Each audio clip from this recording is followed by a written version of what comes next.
शिल्पा है तो सांवली लेकिन बहुत ही टैलेंटेड। लेकिन कहते हैं ना, शादी के लिए तो लंबी और गोरी होनी चाहिए। शिल्पा, ये रिश्ता अभी हाथ से का। अरे कितनी बार कहा वो गोरी होने वाली क्रीम लगाया कर, लेकिन नहीं, किताब से सर खपाने से फुर्सत मिले तब ना। तू ही क्यों नहीं इसके लिए उपटन तैयार करती थी? शर्मा जी की बेटी का कम रेट में कितना अच्छा रिश्ता हुआ है। इसकी तो उम्र के साथ ही लड़के वालों की डिमांड भी बढ़ी जा रही है। शिल्पा को ये बातें अब बुरी नहीं लगती थी, लगे भी क्यों, बचपन से सुन जो रही थी वो ये सब कुछ।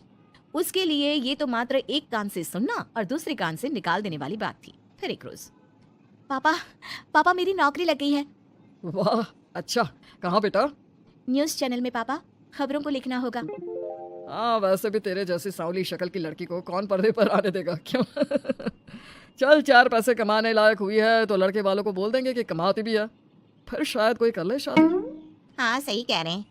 वैसे बेटा कल शाम को एक लड़का और आने वाला है, उसे भी देख लेना। शिल्पा को इस बार गुस्सा आ जाता है। अच्छे न्यूज चैनल में नौकरी लगने की खुशी भी माँ पापा के चेहरे पर नहीं दिखती। अगले रोज ऑफिस से शिल्पा घर आती है तो सामने बैठा होता है हिमांशु। हिमांशु शिल्पा को देखता है तो पहली नजर में तो वो उसे पसंद नहीं आती, लेकिन फिर भी फॉर्मेलिटी तो करनी थी। हाँ, ओके, तो क्या शौक है तुम्हारे और खाने में क्या क्या बना लेती हो? मुझे पढ़ने लिखने का शौक है, खाना बनाना नहीं आता, बिल्कुल भी नहीं आता। पर फिर भी क्योंकि ये रिवाज है कि बहू को खाना बनाना होता है तो थोड़ा बहुत बना लूंगी, लेकिन उतना ही वक्त किचन को दे पाऊंगी जितने में मेरा काम, मेरी नौकरी सफर ना हो। बाकी भूख तो तुमको भी लगती होगी, तो खाना बनाने की जिम्मेदारी दोनों की ही होगी, है ना? शिल्पा बोले जा रही थी। अब तक जिन लड़कियों से हिमांशु मिला था, शिल्पा उन सब से अलग थी। वो ऐसी ही तो लड़की चाहता था।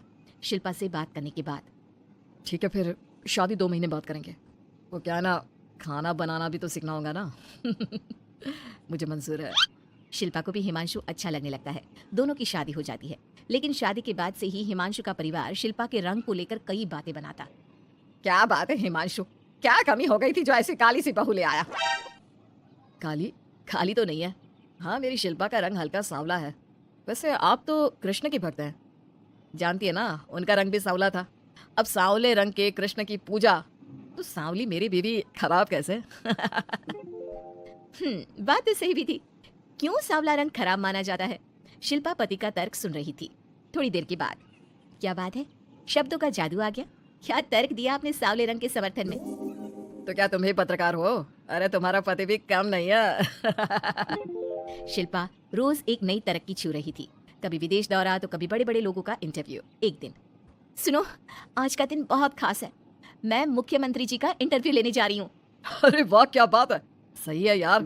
तभी ससुर आ जाते हैं। बहू, थोड़ा मेकअप भी कर लेना, वरना काली काली फोटो सब जगह आएगी।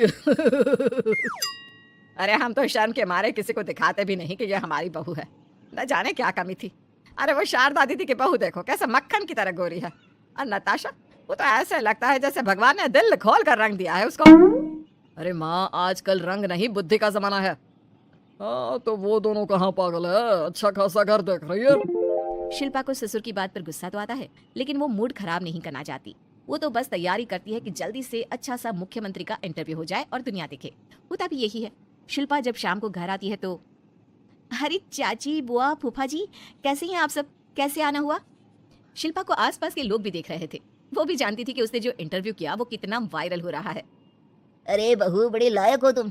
औरत होकर दुनिया की इतनी जानकारी, इतनी समझ है तुम्हारे अंदर। वाह वाह बहू, तुमने तो हम सबका सीना गर्व से चौड़ा कर दिया। सास ये सब देखकर सोच रही थी कि भाई ऐसा भी क्या हो गया, इन्होंने तो बहू को हीरो बना रखा है। मैंने तो शिल्पा को उसी दिन समझ लिया था जब पहली बार मिला था। मैं तो जान गया था कि ये लड़की अलग है। कितनी प्यारी आवाज है इसकी और समझ भी लाजवाब। तभी बुआ सास बोल पड़ती है, और एक हमारी बहू है, सारा दिन टिकली बिंदी पर ही लगी रहती है। अरे दीदी, न जाने कौन कौन सी क्रीम लगाती है, अब तो चेहरे पर फोड़े भी निकल गए।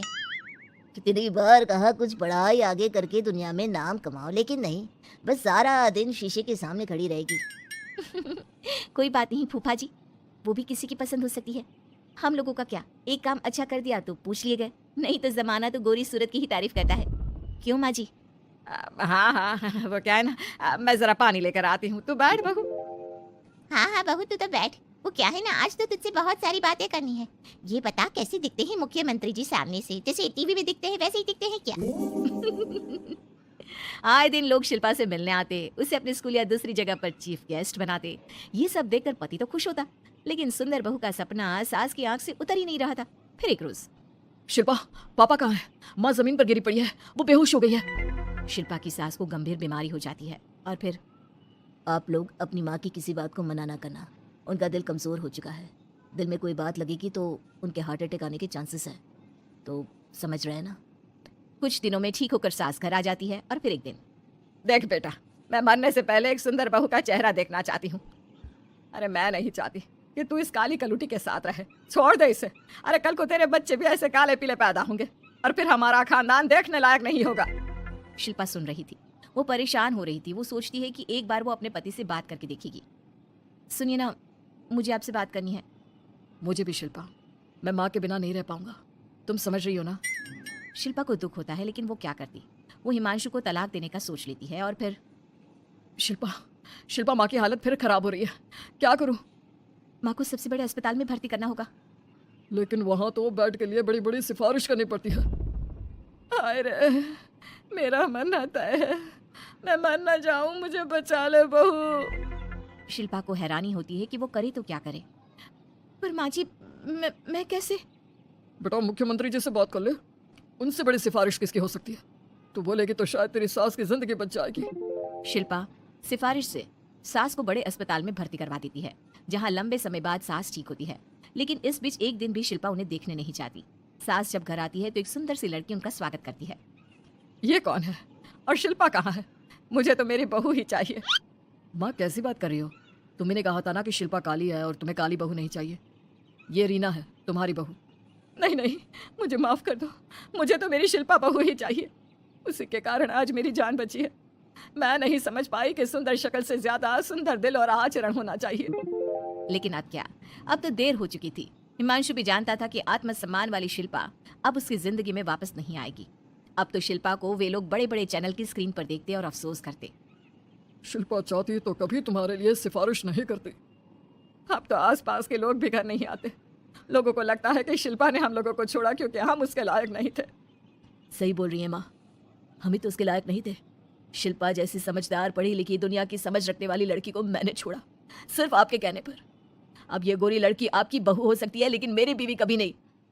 हिमांशु वहां से चला जाता है। उम्मीद है कि आपको हमारी ये कहानी पसंद आई होगी। कृपया हमारे चैनल को सब्सक्राइब करें और सभी अपडेट्स के लिए बेल आइकन जरूर क्लिक करें। और हाँ, वीडियो लाइक और शेयर करना मत भूलिएगा। Bye bye.